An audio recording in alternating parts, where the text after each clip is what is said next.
오늘 말씀은 이제 이사야의 소명입니다. 이사야가 선지자로 소명을 받는 장면인데 이게 지금 6장에 나오고 있습니다. 앞에 1장부터 5장까지 있고 그 후에야 이사야의 소명이 나오죠. 잘 아시는 대로 구약 성경에 있는 선지서들은 다 선지서를 시작할 때 그 선지자의 소명이 제일 먼저 소개됩니다. 나는 누구고 언제 어떻게 부름을 받아 하나님께서 맡기신 어떤 말씀을 너희에게 증언한다. 이렇게 되어 있습니다. 그러나 이사야서만큼은 먼저 역사적 상황, 당시 이스라엘의 위기가 먼저 소개되고 6장에 와서야 선지자로서의 이사야의 소명이 등장을 합니다. 그럴 만한 이유와 또는 그렇게 함으로써 드러내는 성경에서 하고 싶은 내용이 있는 것입니다. 1장에서 시작하여 이사야서는 끊임없이 남북 이스라엘, 북왕조 이스라엘과 남왕조 유다를 다 하나님께서 심판하실 것이라고 단단하게 경고하는 말씀으로 되어 있습니다. 하나님의 진노와 회복할 수 없는 심판, 그것이 1장, 3장, 5장, 또 앞으로 8장 계속 반복되어 나타날 겁니다. 그리고 똑같은 목소리로 2장, 4장, 오늘 보는 선지자의 소명인 6장, 또는 7장, 9장, 11장에 걸쳐서 하나님의 구원이 또 소리 높이 주장됩니다. 이사야가 6장에서 자신의 부름을, 하나님의 부름을 소개하는 장면, 바로 앞에 5장만 해도 대표적으로 5장 25절 보시면 그러므로 여호와께서 자기 백성에게 노를 바라시고 그들 위에 손을 들어 그들을 치신지라 산들은 진동하며 그들의 시체는 거리 가운데 분토같이 되었도다. 그럴지라도 그의 노가 돌아서지 아니하였고 그의 손이 여전히 펼쳐져 있느니라. 그의 손이 펼쳐져 있다는 것은 주먹을 높이 들고서 계시느니라 그런 뜻입니다. 내려치시겠다는 뜻이죠. 여전히 그 손을 내리지 않고 들고 있으시리라. 이제 반복해서 이사야 이 앞에 장들에 앞으로도 계속 나올 것입니다.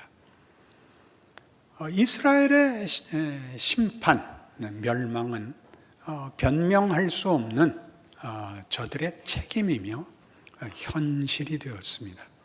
이제 망하는 일만 남은 상황에서 6장의 이사야의 부름은 그가 하늘 보좌의 영광, 보좌에 앉으신 거룩하신 하나님, 그 영광의 충만이 천지를 흔드는 그 크기 속에서 시작이 됩니다. 6장 1절 보시면 우시야 왕이 죽던 해 내가 본즉 주께서 높이 들린 보좌에 앉으셨는데 그의 옷자락은 성전에 가득하였고 스랍들이 모시고 선대 각기 6날개가 있어 그 둘로는 자기 얼굴을 가리었고 그 둘로는 자기의 발을 가리었고 그 둘로는 서로 날며 서로 불러 이르되 거룩하다 거룩하다 거룩하다 만군의 여호와여 그의 영광이 온 땅에 충만하도다 하더라. 이런 굉장한 하나님의 거룩과 영광의 크기로 인하여 이사야가 받았던 반응은 그것은 충격이었습니다. 앞에 소개된 대로 이스라엘은 저들의 배도, 거역, 못남으로 멸망과 심판밖에 남은 것이 없는 시점에서 하나님의 영광이 크고 충만하게 드러나면 그러면 이스라엘과 그 속에 속하여 있는 어느 개인도 두려움으로 떨 수밖에 없습니다. 그러니 5절에 보듯이 그때 내가 말하되 화로다 나여 망하게 되었도다. 나는 입술이 부정한 사람이요 나는 입술이 부정한 백성 중에 거주하면서 만군의 여호와이신 왕을 배웠음이로다. 이런 비명이 터져 나오죠. 망하였다. 도망갈 데도 없다. 그때 그 스랍 중에 하나가 부젓가락으로 제단에서 집은 바 핀 숯을 손에 가지고 내게로 날아와서 그것을 내 입술에 대며 이르되 보라 이것이 내 입에 닿았으니 내 악이 제하여졌고 내 죄가 사하여졌느니라 하더라. 놀라운 반전이 일어나죠. 그리고 이 질문이 주어집니다. 주께서 이르시되 내가 누구를 보내며 누가 우리를 위하여 갈고 이사야가 제가 가겠습니다. 이렇게 되죠. 이게 간단하지 않은 여러 복잡한 내용이 뒤섞여 있는 것을 보셔야 됩니다. 우리가 이 6장에 오도록 본 이스라엘의 역사적 현실, 돌이킬 수 없는 위기의 상황, 하나님의 진노와 멸망밖에 남은 것이 없는 시점에서 이사야는 하나님께서 누가 우리를 위하여 갈꼬라는 질문 앞에 섭니다. 구원을 보죠. 이사야는 왜요? 남은 것이 심판과 진노밖에 없는 상황에서 누구를 보낸다는 것은 심판과 멸망이 아닌 무엇이 있다는 뜻이죠. 이사야에게 묻습니다. 그 이사야가 당연히 간다 그러죠. 이사야라는 이름은 하나님은 구원이시다 라는 뜻이거든요.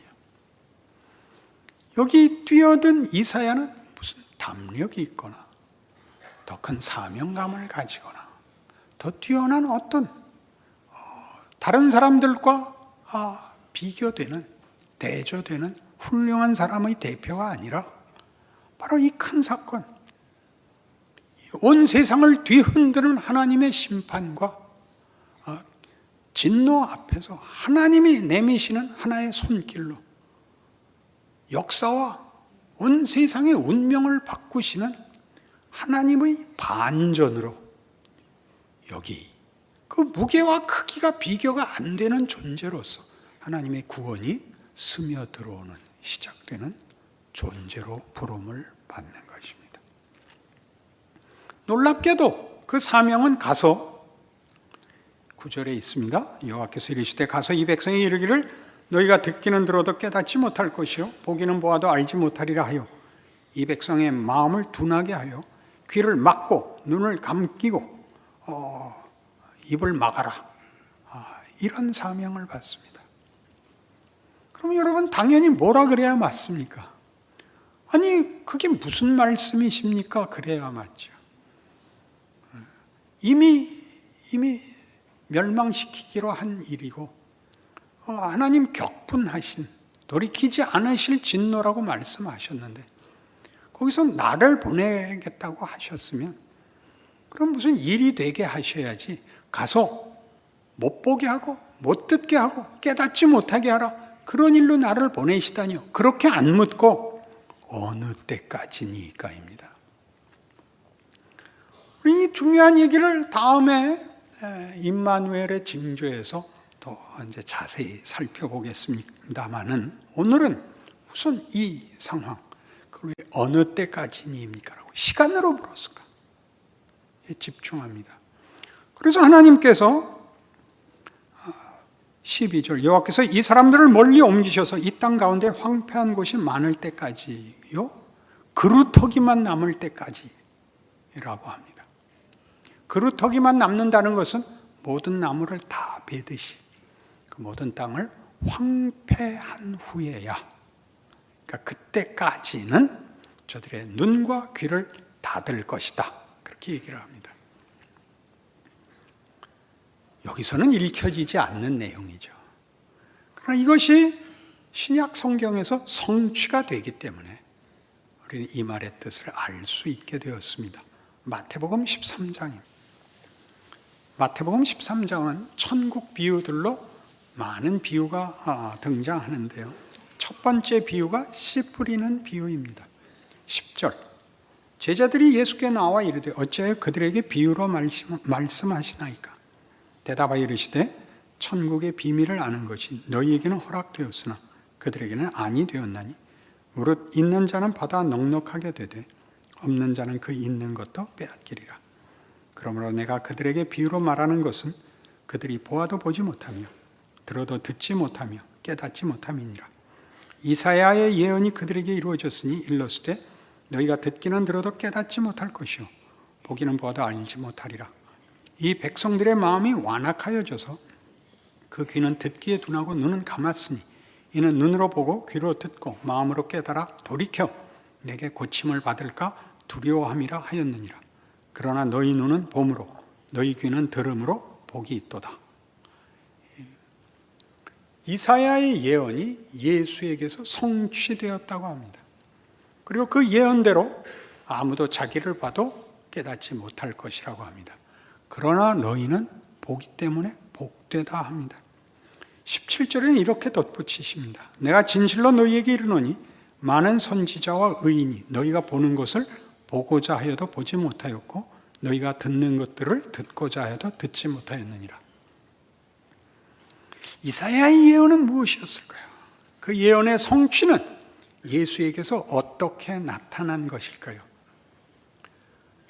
우리는 보고 듣는 것이 이해의 문제라, 지각의 문제라, 그리고 판단의 문제라, 그리고 결정의 문제라고 생각합니다. 예수님이 오셔서 하시는 말씀은 정확히 이겁니다.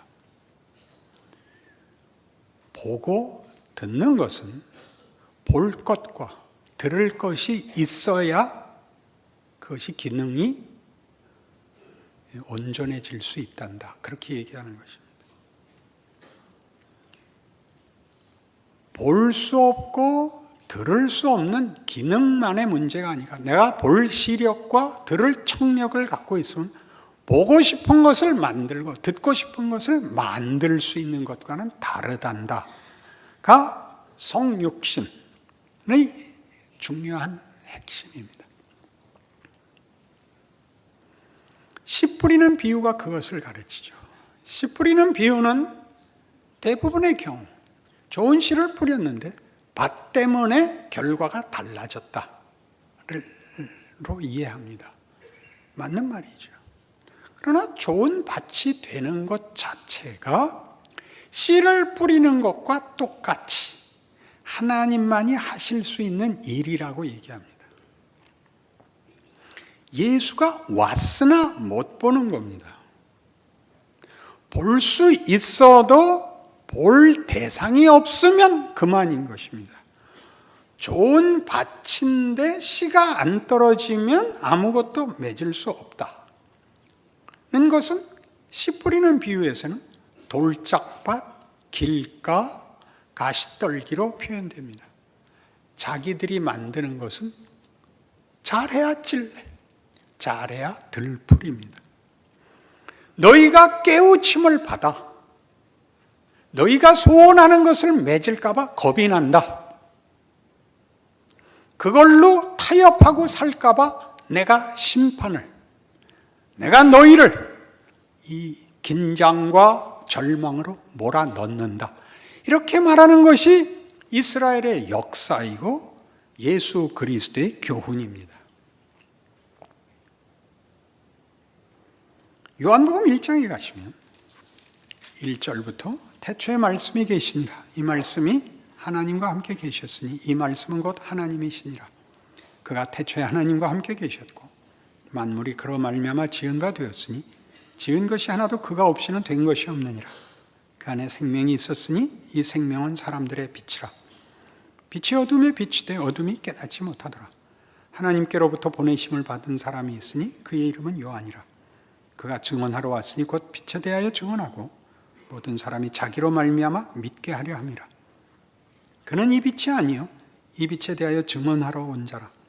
참빛 곧 세상에 와서 각 사람에게 비추는 빛이 있었나니 그가 세상에 계셨으며 세상은 그로 말미암아 지은 바 되었으되 세상이 그를 알지 못하였고 자기 땅에 오매 자기 백성이 영접하지 아니하였으나 영접하는 자 곧 그 이름을 믿는 자녀들에게는 하나님의 자녀가 되는 권세를 주셨으니 이는 혈통으로나 육정으로나 사람의 뜻으로 나지 아니하고 오직 하나님께로부터 난 자들이니라.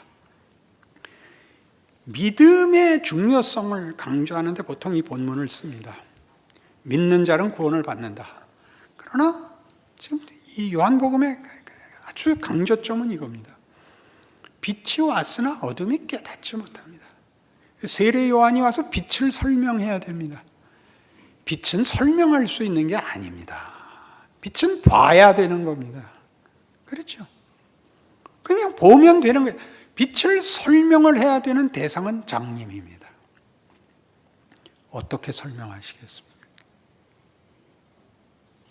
여기 있는 대로 그를 믿는다는 것은 13절에 보듯이 혈통으로나 육정으로나 사람의 뜻으로 나지 아니하고 하나님께로부터 난 자들이어야 됩니다.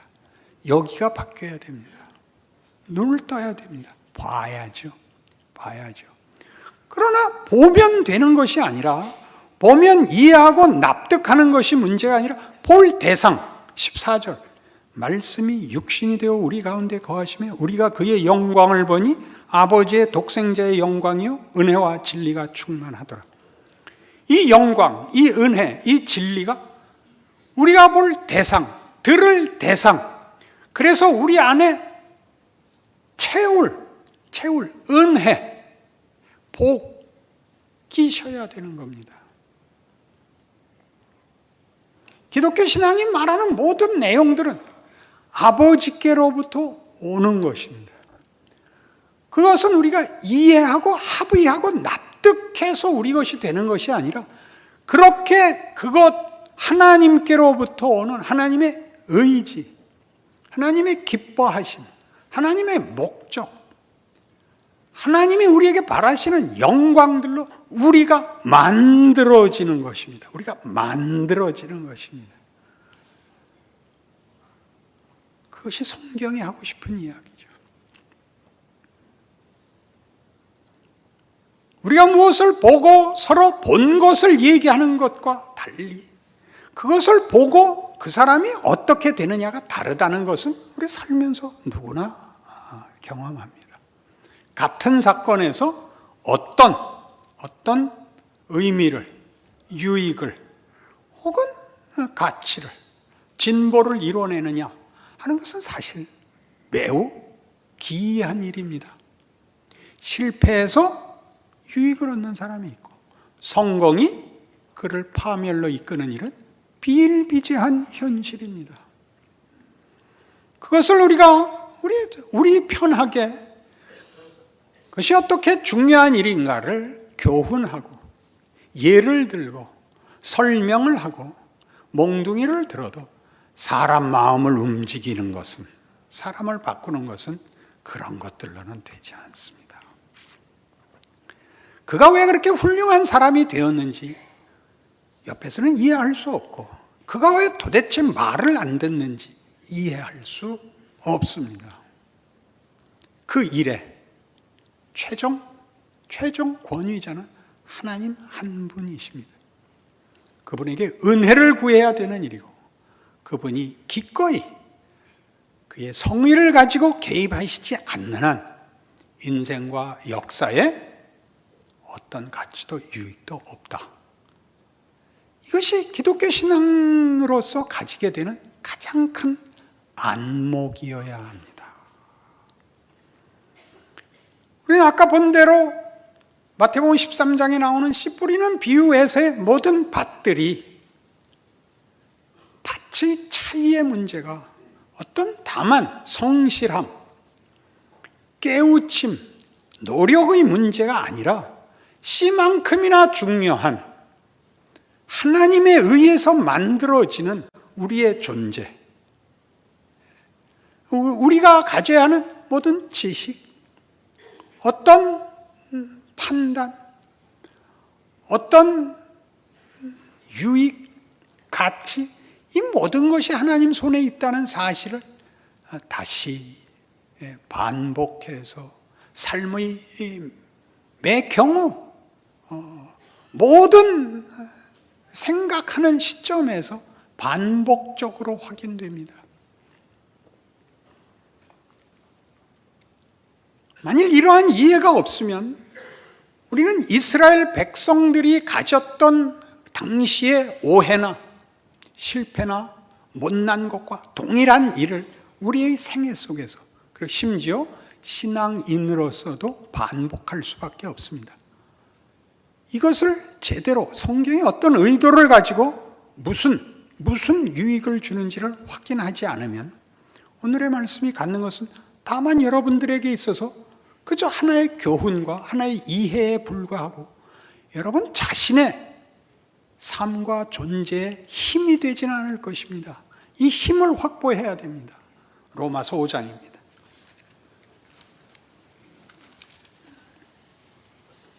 로마서 5장 8절. 우리가 아직 죄인 되었을 때 그리스도께서 우리를 위하여 죽으심으로 하나님께서 우리에 대한 자기의 사랑을 확정하셨느니라. 그러면 이제 우리가 그의 피로 말미암아 의롭다 하심을 받았으니 더욱 그로 말미암아 진노하시면서 구원을 받을 것이니 곧 우리가 원수 되었을 때 그의 아들의 죽으심으로 말미암아 하나님과 화목하게 되었은즉 화목하게 된 자로서는 더욱 그의 살아나심으로 말미암아 구원을 받을 것이니라. 이런 말씀입니다. 성경에서 예수의 오심은 대단히 중요한 사건이죠. 창조, 구원, 심판, 이렇게 가장 중요한 세 가지 사건이 있습니다. 시작과 역사의 중간에 그리고 미래에 있을 것입니다. 하나님께서 우리를 만드셨고 우리가 그를 거부했고 하나님 우리를 회복시키려 하십니다. 그 회복은 지은 죄를 지워버리는 작업이 아니라 그보다 훨씬 크게 하나님의 창조를 기억하고 완성하시는 것이라고 성경은 가르치고 싶어 합니다. 그래서 그 과정에서 우리의 선택, 우리의 자유가 보장됩니다. 그 우리의 자유가 잘못 사용된 것을 포함하여 하나님은 그의 뜻을 이루시고야 말겠다고 합니다. 우리 선택의 잘못을 만회하고 고쳐내는 정도가 아니라 그것을 감싸 안고 그 선택까지 합하여 우리를 유익되게 승리있게 하시겠다고 합니다. 성경이 하는 구원 이야기입니다. 예수님께서 오십니다. 언제 오시죠? 우리가 죄인일 때 오십니다. 우리가 그를 필요로 하지 않았고 요청하지 않았을 때 옵니다. 딴 데 보고 있을 때 오십니다. 그가 오셔서 우리를 위하여 죽습니다. 죽었다는 것은 할 것 다 하셨다는 뜻이죠. 그때도 모릅니다. 그것이 하나님과 우리를 화목케 하는 하나님의 구원이었다면 이제 그가 부활하사 하늘 보좌 우편에 계시고 나도 예수 믿는 자가 되어 하나님을 아버지라 부르는 자가 되었다면 그때 너 모르고 관심 없을 때에 그의 죽으심으로 준 구원이 이렇게 크다면 양쪽 다 조건이 더 좋아져서 우리도 믿고 그 예수도 살아난 마당에서는 얼마나 더 굉장하겠냐 이렇게 말하는 것입니다. 여러분은 별로 감격해 하시지 않습니다. 하나 더 짚고 넘어가야 될 때가 있어서 그렇죠. 마태복음 11장으로 가시면 지금 하는 얘기의 중요성을, 의미를 이렇게 가르쳐 줍니다. 마태복음 11장 2절. 요한이 옥에서 그리스도께서 하신 일을 듣고 제자들을 보내어 예수께 여짜오되 오실 그이가 당신이 오니까 우리가 다른 일을 기다리오리이까. 예수께서 대답하여 이르시되 너희가 가서 듣고 보는 것을 요한에게 알리되 맹인이 보며 못 걷는 사람이 걸으며 나병 환자가 깨끗함을 받으며 못 듣는 자가 들으며 죽은 자가 살아나며 가난한 자에게 복음이 전파된다 하라.